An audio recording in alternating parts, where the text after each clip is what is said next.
India news network, सच यानी हम। अलीगढ़ महानगर के रामघाट रोड स्थित मानसरोवर कॉलोनी में 25 दिसंबर से 1 जनवरी तक कथा भागवत का आयोजन किया जा रहा है। भागवत कथा में महारस, मथुरा गमन, उद्धव गोपी संवाद, कृष्ण रुक्मिणी विवाह का प्रसंग आचार्य सत्येंद्र कृष्ण महाराज के मुखारबिंद से किया गया। कथावाचक आचार्य सत्येंद्र कृष्ण महाराज ने कथा को आगे बढ़ाते हुए कहा कि महाभारत के अनुसार विदर्भ के राजा भीष्मक की पुत्री रुक्मिणी के 5 भाई थे। रुक्म, रुक्मरथ, रुक्मबाहु, रुक्मकेश तथा रुक्मामाली। रुक्मिणी सर्वगुण संपन्न तथा अति सुंदर थी। उसके शरीर में लक्ष्मी के शरीर के समान ही लक्षण थे, अतः लोग उसे लक्ष्मी स्वरूपा कहा करते थे। भीष्मक और रुक्मिणी के पास जो भी लोग आते जाते थे वे सभी श्री कृष्ण की प्रशंसा किया करते थे। श्री कृष्ण के गुणों और उनकी सुंदरता पर मुग्ध होकर रुक्मिणी ने मन ही मन तय कर लिया था कि वो श्री कृष्ण को छोड़कर अन्य किसी को भी पति के रूप में स्वीकार नहीं करेंगी। उधर श्री कृष्ण को इस बात का पता हो चुका था कि रुक्मिणी परम रूपवती होने के साथ साथ सुलक्षणा भी है, किंतु रुक्म चाहता था कि उसकी बहन का विवाह चेदिराज शिशुपाल के साथ हो। शिशुपाल रुक्मिणी से विवाह करना चाहता था। रुक्मिणी के भाई रुक्म का वह परम मित्र था। रुक्म अपनी बहन का विवाह शिशुपाल से करना चाहता था। रुक्म ने माता पिता के विरोध के बावजूद अपनी बहन का शिशुपाल के साथ रिश्ता तय कर विवाह की तैयारियां शुरू कर दी थी। रुक्मिणी को जब इस बात का पता लगा तो वह बड़ी दुखी हुई। उसने अपना निश्चय प्रकट करने के लिए एक ब्राह्मण को द्वारिका श्री कृष्ण के पास भेजा। श्री कृष्ण ने रुक्मिणी का संदेश पढ़ा। हे नंद नंदन, आपको ही पति के रूप में वरण किया है।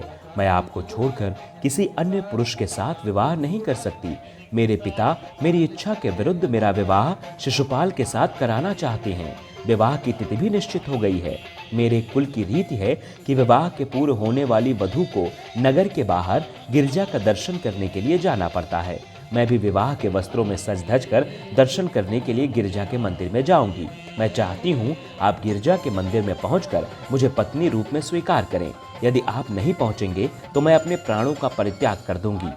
अंततः रुक्म और शिशुपाल के विरोध के कारण ही श्री कृष्ण को रुक्मिणी का हरण कर उनसे विवाह करना पड़ा। शिशुपाल कृष्ण की बुआ का लड़का था। श्री कृष्ण ने अपनी बुआ को वचन दिया था कि मैं इसके 100 अपराध क्षमा कर दूंगा। कालांतर में शिशुपाल ने अनेक बार श्री कृष्ण को अपमानित किया और उनको गाली दी, लेकिन श्री कृष्ण ने उन्हें हर बार क्षमा कर दिया। अतः एक यज्ञ समारोह में उसने श्री कृष्ण की भरी सभा में अपमानित करने की सारी हदें पार कर दी। तब श्री कृष्ण ने उसका वध कर दिया। रुक्मिणी और कृष्ण विवाह। रुक्मिणी का विवाह भी बहुत रोचक परिस्थितियों में हुआ था। भगवान श्री कृष्ण ने सबसे पहले रुक्मिणी से ही विवाह किया था। श्रीमद् भागवत गीता में इस विवाह का वर्णन रोचक तरीके से मिलता है। इस कथा में सैकड़ों की संख्या में भक्त मौजूद रहे। आज इस समय हम खड़े हुए ज्ञान सरोवर कॉलोनी में, जिसमें भागवत कथा चल रही है। तो हम बताएंगे इस तरीके से भागवत कथा चल रही है और क्या चल जाएंगे। मैं भी अपनी नंबर ले लिया। भागवत कथा में बहुत आनंद आ रहा है। आज रुक्मिणी और कृष्ण का विवाह हो रहा है। देखिए यहाँ तरह तरह के व्यंजन भी लगाए गए हैं भक्तों के लिए। जैसे शादी में चाट का प्रबंध होता है, भंडारे का प्रबंध होता है, खाने का होता है। सारी महिलाएं बहुत सज के आई हैं। आज महाराष्ट्र भी हुआ है और शादी में जिस तरीके की तैयारी होती है रुक्मिणी विवाह में और कृष्ण में वैसी ही तैयारी करी। तो किस जगह उत्साह दिख रहा मिल रहा है। भक्त तो